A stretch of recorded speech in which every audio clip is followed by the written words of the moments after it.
Masks up. Good morning. It's a beautiful day in New York City. Pleasure to be here. Let me introduce the people who are here. From my far left, Dr. Jim Malatras, who's been working with us for many years on the state side, now head of Empire State College. My daughter Mariah Kennedy Cuomo, one of three, no favorites. Her participation today will be clear in a couple of minutes. To my right, Melissa DeRosa, Secretary to the Governor. Let's give you some facts about where we are today.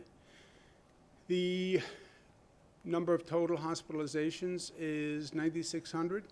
That is a lower number than yesterday, barely. It's basically flat.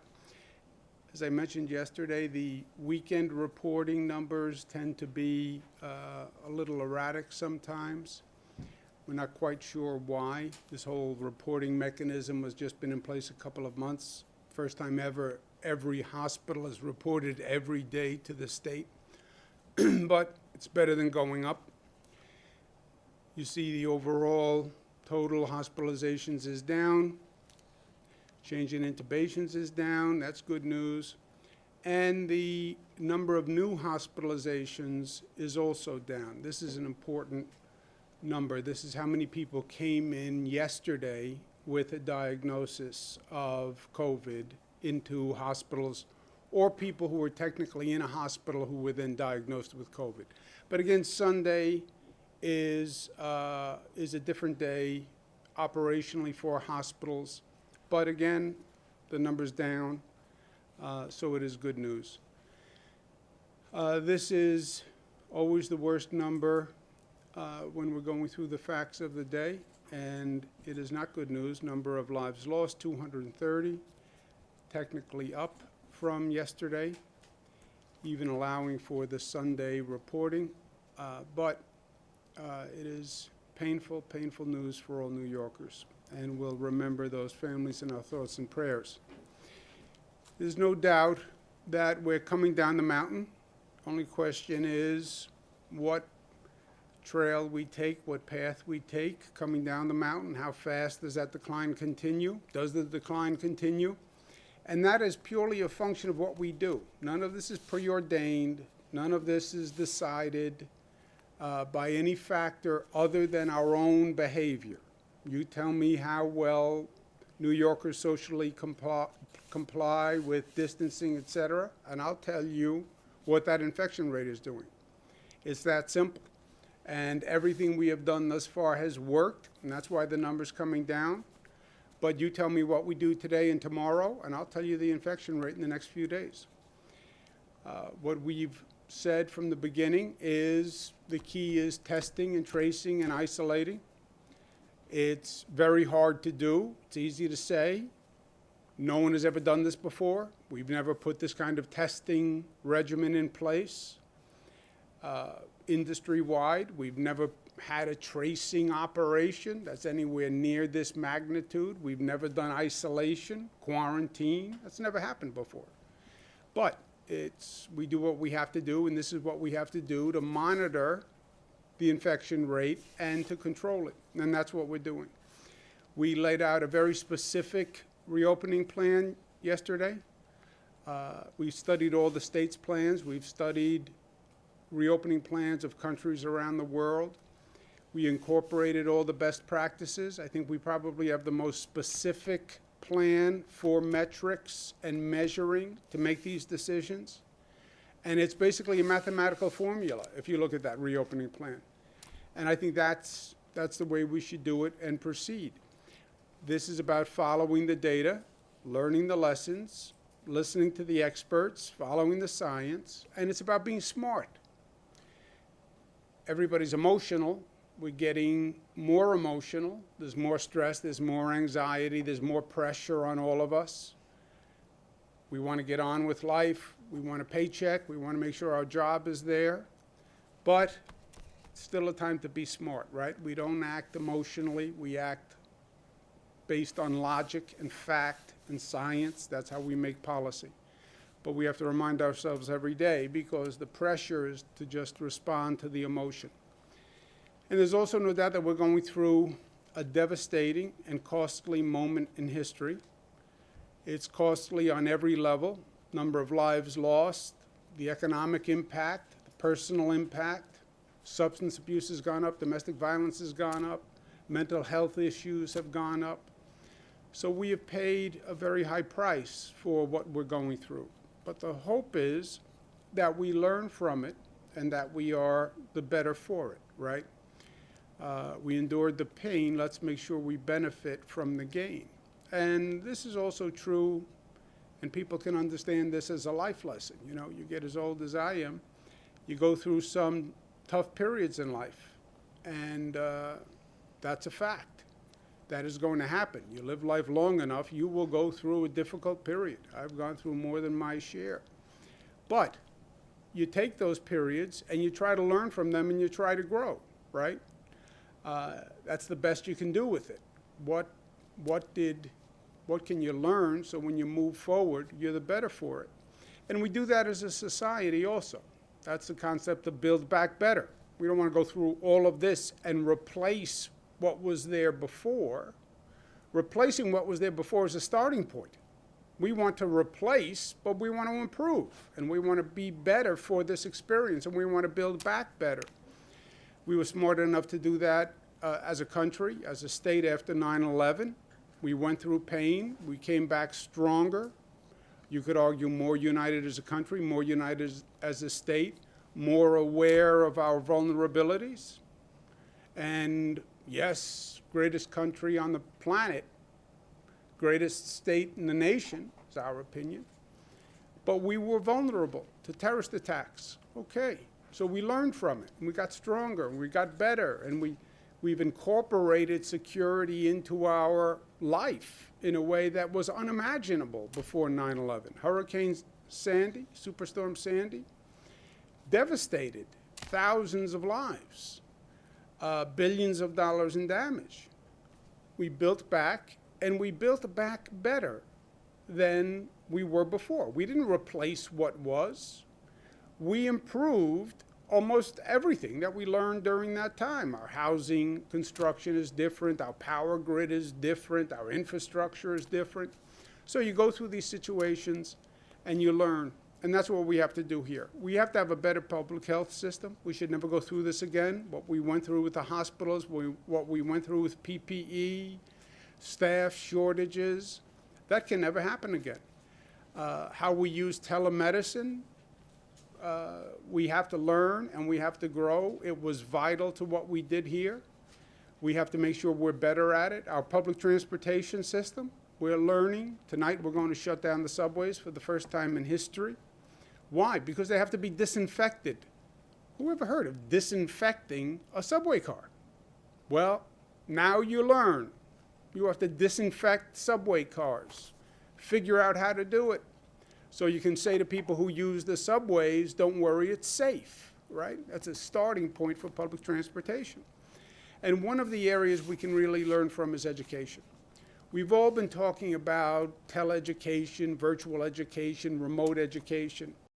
And there's a lot that can be done. You know, the old model of everybody goes and sits in a classroom, and the teacher is in front of that classroom and teaches that class. And you do that all across the city, all across the state, all these buildings, all these physical classrooms. Why, with all the technology you have? And we've been exploring different alternatives with technology, right? We have classrooms in this state that have technology where they're talking to students on Long Island with a teacher from Staten Island, with students from around the world participating with technology, hearing that one teacher. And if you look at the technology, it looks like all these different students are in one classroom. All right. Well, let's learn from that, and let's learn from this experience. We did a lot of remote learning. Frankly, we weren't prepared to do it. We didn't have advanced warning. But we did what we had to do, and the teachers and the education system did a great job. But there's more we can do. We're still working on providing some students with the technology, with the tablets, et cetera. Some teachers needed training and they weren't ready for it. Well, let's take this experience and really learn how we can do differently and better with our education system in terms of technology and virtual education, et cetera. And that's something we're actively working on through this process. So it's not about just reopening schools. When we are reopening schools, let's open a better school, and let's open a smarter education system. And I want to thank the Bill and Melinda Gates Foundation. We'll be working with them on this project. Bill Gates is a visionary in many ways, and his ideas and thoughts on technology and education he's spoken about for years, but I think we now have a moment in history where we can actually incorporate and advance those ideas, right? When does change come to a society? Because we all talk about change and advancement, but really we like control, right? And we like the status quo, and it's hard to change the status quo. But you get moments in history where people say, okay, I'm ready for change. I get it. I think this is one of those moments. And I think education, as well as other topics, is a topic where people will say, look, I've been reflecting, I've been thinking, I learned a lot. We all learned a lot about how vulnerable we are and how much we have to do. And let's start talking about really revolutionizing education. And it's about time. One point I want to make about reopening, not just in this state, but all across this nation. There's a conversation that is going on about reopening that we are not necessarily explicit about, but which is very important. There's a question that is being debated right under the surface, and the decisions we make on reopening are really profound decisions. And the fundamental question, which we're not articulating, is how much is a human life worth? How much do we think a human life is worth? There's a cost of staying closed, no doubt. Economic cost, personal cost. There's also a cost of reopening quickly. Either option has a cost. You stay closed, there's a cost. You reopen quickly, and there's a cost. The faster we reopen, the lower the economic cost, but the higher the human cost, because the more lives lost. That, my friends, is the decision we are really making. What is that balance? What is that trade-off? Because it is very real. If you now look at the projection models of how many lives will be lost, you'll notice they changed recently. Why did they change? And they went up dramatically. Why? Because now they're factoring in the reopening plans and the reopening schedules that states are announcing. The federal government's estimate, FEMA, has increased from 25,000 to 200,000 the number of daily cases by June. Think about that increase. The IHME, which is a foundation model supported by Gates, which is the preferred model by the White House, when they were projecting deaths by August 4th, they projected in early April 60,000 deaths. They projected mid-April 60,300 deaths, actually a little lower. Their new projection is 134,000 deaths. How did it go from 60,000 deaths to 134,000 deaths? This is the model which the White House relies on. When the director of the Institute was asked why those revisions happened, the director said rising mobility in most U.S. states, as well as the easing of social distancing measures expected in 31 states by May 11th, indicating that growing contacts among people will promote transmission of the coronavirus. That's a very nice way of saying when you accelerate the reopening, you will have more people coming in contact with other people. You're relaxing social distancing. The more people in contact with other people, the higher the infection rate of the spread of the virus. The more people who get infected, the more people die. We know that. And that's why the projection models are going up. There's a cost of staying closed. There's also a cost of reopening quickly. That is the hard truth that we are all dealing with. And let's be honest about it. And let's be open about it. And let's not camouflage the actual terms of the discussion that we're having. And the question comes back to how much is a human life worth? You see that projection model go from 25 to 200,000 cases from FEMA. You see the number of deaths go from 60,000 to 134,000. How much is a human life worth? That's the real discussion that no one is admitting openly or freely, but we should.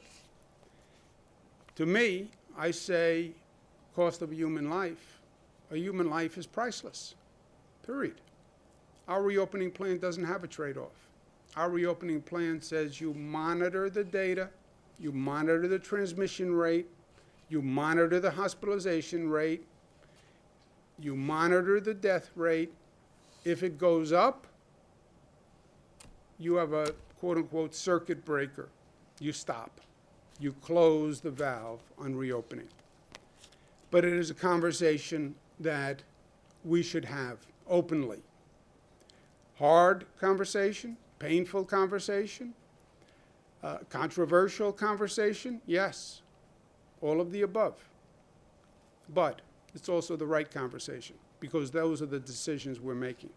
Also, as we're going through this, it's important that our leadership be factual and productive and united, because this is a time when government has to work, and government on all levels has to work, and the federal government has to work, and it has to work now better than it has worked in the past. You know, all the craziness that we've watched in Washington, all the politics that we've seen in Washington, all the dysfunction that we've seen in Washington.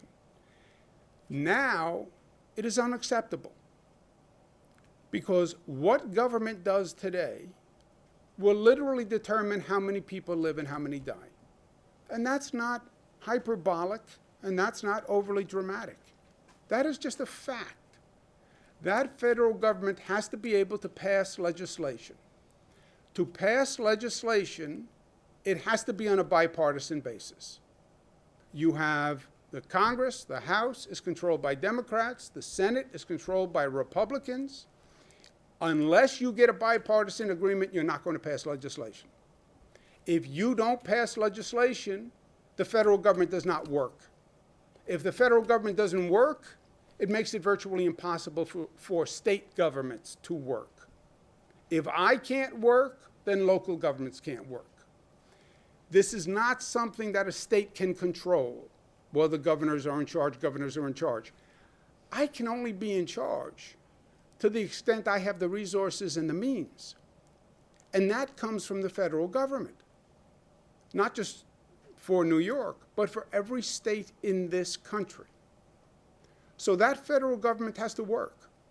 And the legislation that they pass is important. And they have to pass legislation. And that only happens on a bipartisan basis. There is no choice. Well, just the Democrats can do it. Well, just the Republicans can do it. They cannot. It takes two to tango. It takes two houses to pass a bill. And one is Democratic and one is Republican. So the facts are important. The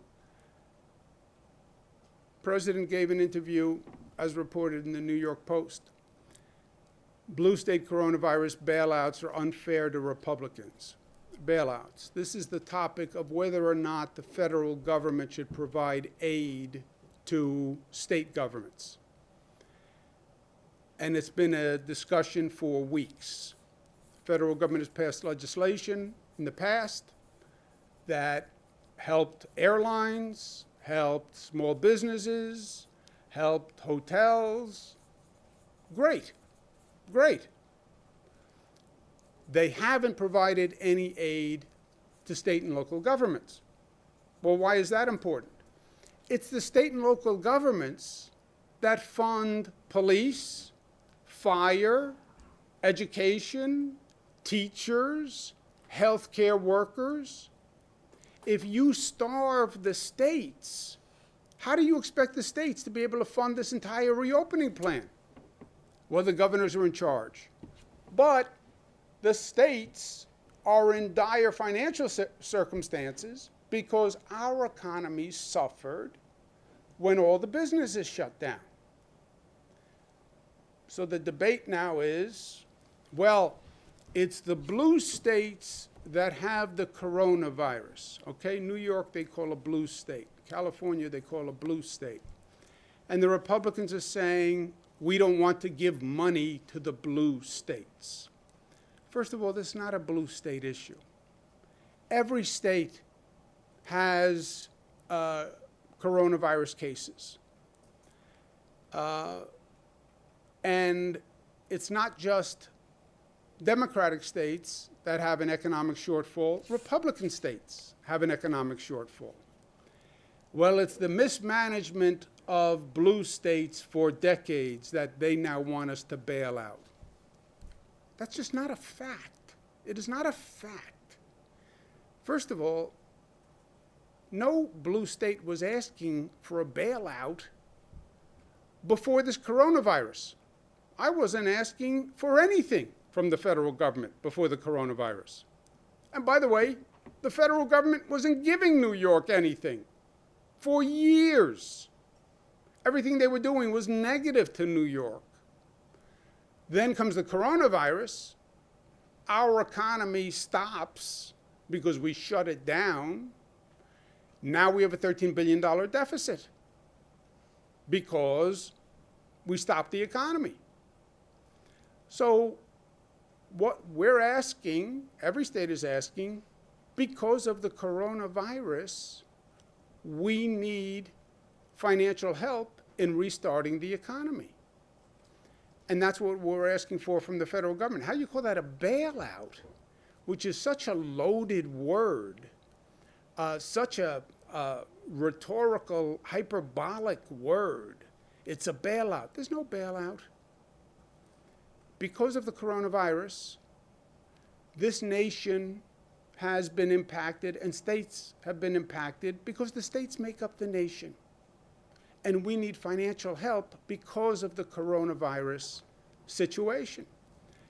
And this is not any mismanagement by the states. If anything, the mismanagement has been on behalf of the federal government. And that's where the mismanagement has gone back decades. Senator Moynihan, God rest his soul, New York senator, great man, said decades ago that New York has been continually shortchanged by the federal government. Why? Because we have always given them more money than they gave us back. Right? How does the federal government work? The federal government collects taxes and puts it all in a pot, and then takes money from that federal pot and gives it back to the states. Every year, New York State has put more money into that federal pot than the federal government has given back. Every year for decades. And that is just a fact.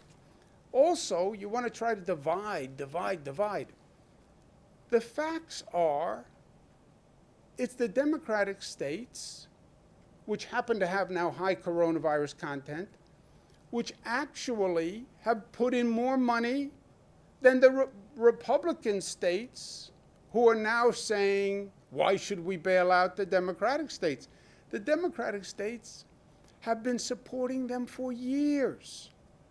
New York, every year, $29 billion more paid in than it gets out. New Jersey, also a high coronavirus state, $18 billion more every year than it gives out. Massachusetts, Connecticut, California. And then you look at the Republicans who now say, well, we don't want to help the Democratic states. They are actually the states that have been taking more every year. Virginia, Maryland, Kentucky. Senator Mitch McConnell, he's Kentucky, $37 billion more every year. Alabama, Florida. Everything's about Florida. Why? Because it's a swing state, and we're in an election year. I get it. Florida gets $30 billion more every year than it puts in. What are you talking about? Fairness, equity, bailout. You look at where we've been over the past 5 years, we paid in $116 billion more than we gave back. You want to be fair, just give New York back the money you took, and it'd be $116 billion.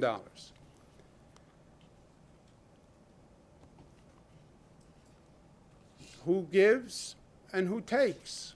We know those facts and we know the numbers. But look, this whole discussion that Senator McConnell is raising, that some senators are raising, this is counterproductive, and it will lead to defeat for all of us.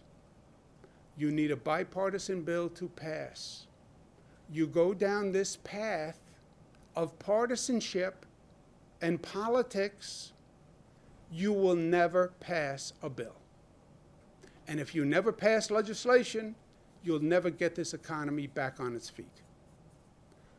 So you go down this path of division, you will defeat all of us because we're all in the same boat. There is no separating us. It's still the United States of America. In this partisanship, we have to turn the page. I know it's how Washington operates. I know it's how Washington has been operating for many years. But we have to stop, and we have to change. And you do need a totally different mindset. It can't be, it's you versus me. It has to be we, right? We the people. If you don't get back to we, and you think about a collective interest, you're going to defeat us all. Because it can't happen. And you have to get out of this Democrat, Republican, it's red or blue. It's not red or blue. It's red, white, and blue. This coronavirus doesn't pick Democrats or Republicans. It doesn't kill Democrats or Republicans. It kills Americans. The virus is less discriminating and more of an equalizer than the lens that we're viewing the virus through.